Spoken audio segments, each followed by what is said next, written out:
Welcome to metro ఉదయం news. Bhubharati చట్టం ద్వారా రైతులకు మేలు కలుగుతుందని పరకాల ఎమ్మెల్యే రేవూరి ప్రకాష్ రెడ్డి అన్నారు. వారు మాట్లాడుతూ గతంలో ఉన్న ధరణి పోర్టల్లో అనేక సమస్యలు ఉండి రైతులకు ఇబ్బందికరంగా ఉండేదని, దానివల్ల రైతులు ఇబ్బందులు పడ్డారని, దానిని దృష్టిలో పెట్టుకుని ముఖ్యమంత్రి రేవంత్ రెడ్డి భూభారతి పేరుతో పోర్టల్ ఏర్పాటు చేసి భూ సమస్యల పరిష్కారానికి చర్యలు తీసుకుంటున్నారని అన్నారు. సాల్వ్ కాలేదు అని అంటే మీరు సరైన ఆధార్ కార్డు నేమ్ కరెక్షన్ అడుగుతున్నారు అండ్ మీరు దాన్ని ల్యాండ్ ఓనర్షిప్ డీటెయిల్స్ దాంట్లో ప్రాపర్గా అప్లోడ్ చేసి ఉంటే మేము చాలా కేసెస్ అప్రూవ్ చేస్తాం. నేమ్ చేంజ్ ఇప్పుడు నేమ్ చేంజ్ ఆర్డీఓ లెవెల్లోనే ఉంది. మీరు ఒకసారి ధరణిలో అప్లై చేసి చూడండి. ఆల్రెడీ మీరు అప్లై చేస్తుంటే ఎందుకు రిజెక్ట్ అయిందని మనం చూడొచ్చు. మీరు అప్లై చేసి మీకు ఇంకా నేమ్ చేంజ్ కాలేదా, లేకపోతే మీరు మీ అప్లికేషన్స్ రిజెక్ట్ అయినాయా, అప్లై చేయలేదా? మరి అప్లై చేశారా? ఆ నంబర్ ఏది? ఆ నంబర్ ఒకసారి ఆర్డీఓ గారికి చెప్పండి. అది ఒకవేళ వాళ్ళ దగ్గర పెండింగ్ ఉంటే క్లియర్ చేసే అవకాశం ఉంటుంది. ఓకే అండి, థ్యాంక్ యూ. ఇప్పుడు భూభారతి చట్టం 2025 గురించి మన గౌరవనీయులు పెద్దలు పరకాల శాసనసభ్యులు రేవూరి ప్రకాష్ రెడ్డి సార్ గారిని మాట్లాడాల్సిందిగా కోరుతున్నాను.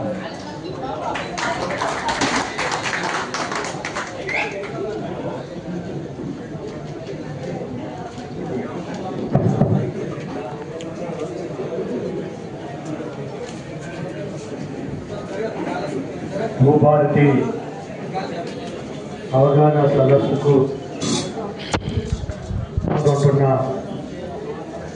జిల్లా కలెక్టర్ గారికి, సత్య శారద గారికి, అదేవిధంగా అడిషనల్ కలెక్టర్ సంజయరాణి గారికి, జిల్లా వ్యవసాయ అధికారి అనురాధ గారికి, ఆర్డీఓ సత్యపాల్ గారికి, ఎంఆర్ఓ రియాజ్ గారికి, ఎంపీడీఓ కృష్ణవేణి గారికి, అదేవిధంగా హరి గారికి, హేమలత గారికి, భీమగాని సౌజన్య గారికి, చాడ కుమ్రారెడ్డి గారికి, ఉమ్మడిపల్లి శ్రీనివాస్ గారికి, అదేవిధంగా వివిధ అధికారులకు, అనధికారులకు, రైతు సోదరులకు, సోదరిమణులకు, పత్రికా విలేకరులకు నా నమస్కారం. మనం ఒకసారి చూస్తే స్వతంత్రం వచ్చినప్పటి నుండి కూడా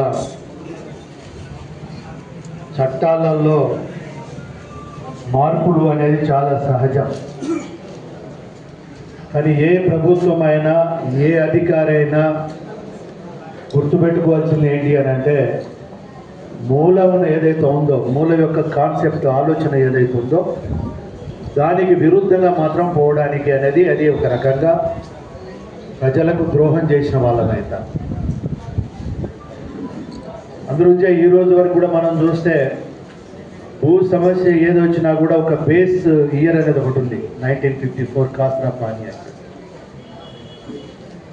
అట్లనే ఒక చట్టం వచ్చినప్పుడు పాతలో ఉన్న సమస్యలను పరిష్కరించే విధంగా ఉండాలి. కానీ అంటే మారుతున్న పరిస్థితులలో మారే అవసరాలు కావచ్చు, లేదా నూతనంగా ఉత్పత్తి అయ్యే సమస్యలు కావచ్చు, వాటికి ఒక పరిష్కార మార్గంగా ఉండవలసిన అవసరం ఉన్నది.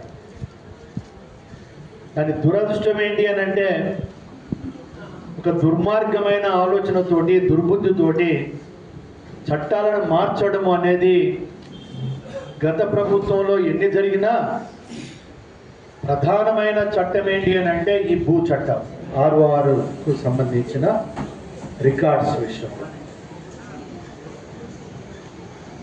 అది రైతుకు అదొక హక్కు కల్పించే వ్యవస్థ. కానీ దాంట్లో చట్టం మార్చినప్పుడు కూడా ఎలాంటి మార్పులు చేస్తున్నా ఆ మార్పులకు ప్రత్యుమ్మమైన పరిష్కారం ఏంటి అనేది విధిగా చూపించవలసిన అవసరం ఉన్నది. కానీ ధరణిలో వచ్చినప్పుడు చూస్తే మనము ఏ ఒక్క సమస్య కూడా నిర్దిష్టమైన పరిష్కారం చూపించలేకపోవడం అనేది ఇక పెద్ద సమస్య. అందునుంచే మనం చూస్తే ఇప్పుడు మనకున్న సమాచారం ఏంటంటే 2020 అక్టోబర్ 20వ తారీఖున ఈ చట్టాన్ని అమలు తీసుకొచ్చినామని అన్నారు. చట్టాన్ని అమలుకు తీసుకొచ్చినప్పుడు కూడా దానికి రూల్స్ ఫ్రేమ్ చేసే ముందు వరకు కూడా పాత చట్టము అనేది అమల్లో ఉంటుంది. కనీసం అసంటి వెసులుబాటు ఇవ్వకుండా లేదా రైతులు ఇప్పుడు మనం తీసుకొచ్చిన నూతన చట్టం వల్ల వెసులుబాటు ఏ విధంగా ఉంది, సమస్యలు ఏమి ఎదుర్కొంటున్నారు అని చెప్పి తెలుసుకోకుండా తీసుకురావడం అనేదే ఒక దుర్మార్గమైన ఆలోచన అని మనం చెప్పక తప్పదు. ఇవాళ రెండోది ఇంకొకటి అంటే మాకు వీళ్ళంతా రెవెన్యూ ఆఫీసర్స్ కనుక సమగ్రాన్ని చెప్పగలుగుతారు, కానీ మనం రెవెన్యూ ఆఫీసర్స్ కాదు. కానీ మనకు పాత పహానీలో ఒకటి ఉండేది, పట్టాదారు అని ఉండేవాడు, కాస్తుగారు అని ఉండేవాడు. మన అందరికీ తెలుసు పట్టాదారు పేరునే ఉన్నది. కాస్తుగారులో మనం కొనుక్కున్నాం కనుక మన పేరు కాస్తుగారులో తహసీల్దార్ కానీ రెవెన్యూ ఆఫీసర్ ఎక్కించాడు. మనం ఏంటి అంటే నా పహానీలో నా పేరు వస్తుంది కదా అని ఒక సంపూర్ణమైన విశ్వాసంతో మనం ఉన్నాం. అమ్మినోడు కూడా నేను అమ్మేసిన పాపం ఆ రైతుది అని చెప్పి పైసలు తీసుకుంటూ పోయిండు, పట్టణాలలో ఎక్కడో బతుకుతున్నారు. కానీ దురదృష్టం ఏంటంటే ధరణి వచ్చిన తర్వాత కాస్తుకాలం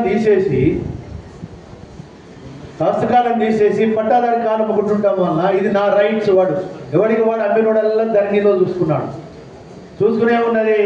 పట్టాదారుగా వాడికి పేరు వచ్చేవారికి ఏంది దుర్మార్గమైన దుష్టమైన ఆలోచన రావడము, వచ్చి ఈ భూమి నాదే అని చెప్పి వీడిని అక్రమంగా ఇతని ఆక్యుపేషన్లో ఉన్నాడు అని చెప్పి అతని మీద ఉల్టా మళ్ళా రెవెన్యూలో కేసు పెట్టడం, లేదా పోలీస్ స్టేషన్లో కేసు పెట్టడం, లేకుంటే సివిల్ డిస్ప్యూట్స్ అని చెప్పి కోర్టుకు పోవడం, ఇలాంటి వ్యవహారం జరిగింది చాలా కుటుంబాలు.